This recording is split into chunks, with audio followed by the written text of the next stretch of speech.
दिल्ली का दूसरा exit poll भी रखते हैं आपके सामने, जिसका आप कर रहे हैं बेसब्री से इंतजार। चाणक्य स्ट्रैटेजीज का एग्जिट पोल आ गया है सामने और इसके हिसाब से भारतीय जनता पार्टी 39 से 44 सीट उसको मिलती हुई दिखाई दे रही है। आम आदमी पार्टी 25 से 28 सीटों पर सिमटती हुई दिखाई दे रही है। कांग्रेस को 2 से 3 कांग्रेस का खाता खुल रहा है, लेकिन इतना बड़ा नहीं खुल रहा है ताकि वो बहुत बड़ी बाजी मार ली जाए दोनों पार्टियों के सामने।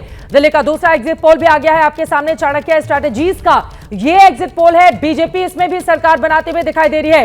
ये नंबर आपके सामने है। भारतीय जनता पार्टी 39 से 44 सीटें हासिल करती हुई दिखाई दे रही है। तो इसका मतलब क्या ये माना जाए कि बीजेपी की ओर से बजट में मिडिल क्लास के लिए जो ऐलान किया गया 12 लाख रुपए तक का टैक्स नहीं लिया जाएगा, क्या ये उसका असर है? या फिर आम आदमी पार्टी की जो एंटी इनकम्बेंसी थी उसका असर है? कथित शीश महल का मुद्दा क्या बीजेपी के लिए काम कर गया? भ्रष्टाचार के आरोपों में अरविंद केजरीवाल जेल गए, क्या वो मुद्दा काम कर गया? हालांकि ये एग्जिट पोल है, एग्जैक्ट आना अभी बाकी है 8 तारीख को, लेकिन एग्जिट पोल के आंकड़ों पर ही अगर बात करें घनेंद्र जी, ये दूसरा एग्जिट पोल भी आपको दिखा रहा है, आप बाहर जा रहे हैं।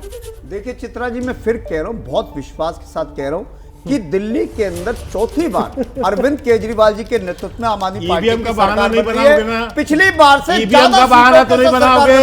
अरे रोने धोने का काम आप लोगों के पास है। पिछली बार भी रोने इस बार रोगे, सारी ठेकेदारी नहीं रोगे के पास है। सारी बीजेपी को ठेकेदारी दी है। केजरीवाल ने प्रेस कॉन्फ्रेंस करके क्यों बोला? गाली गलौज की, गुंडागर्दी की, सारा काम बीजेपी को दिया।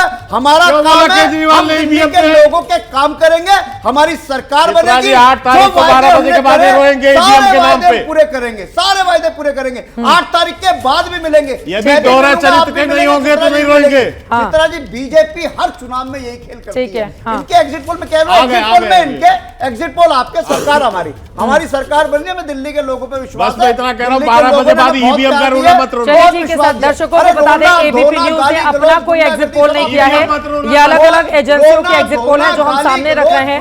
ठीक है सर, ठीक है ठीक है ठीक है ठीक है ठीक है, अभी एग्जिट पोल पर ही रहते हैं, अभी एग्जिट पोल पर ही रहते हैं। जल्दी से मेघा आपका रुख करते हुए, प्रधानमंत्री ने जब दिल्ली में रैली की थी उन्होंने कहा था कि झाड़ू का तिनका बिखर जाएगा, तो वो बिखरता हुआ अभी एग्जिट पोल में दिखाई दे रहा है। ये एबीपी न्यूज का नहीं है, अलग अलग एजेंसियों का एग्जिट पोल हम दिखा रहे हैं, दर्शकों को बता दें। लेकिन दोनों ही एग्जिट पोल अलग अलग एजेंसियों के बीजेपी की सरकार बनाने का दावा करते हुए। जी चित्रा, और हम कई और अभी आंकड़े भी लगाएंगे और कई एग्जिट पोल्स के, मगर ये दो जो एग्जिट पोल हम अभी दिखा रहे हैं दोनों बीजेपी को बढ़त दे रही है।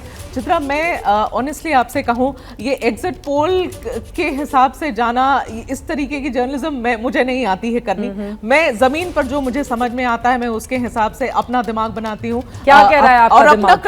अपने कंक्लूजन पे पहुंचती हूँ। हाँ। मेरा ये कहना है चित्रा, मेरा ये मानना है कि ये वन साइडेड इलेक्शन है। ये इलेक्शन बीच का मामला नहीं है, ये कांटे की टक्कर नहीं है। लोगों ने अपना मन बना लिया। और लेकिन दोनों में ही बीजेपी 36 सीटें हासिल कर रही है, कोई कंफ्यूजन तो दिखाई नहीं दे रहा है।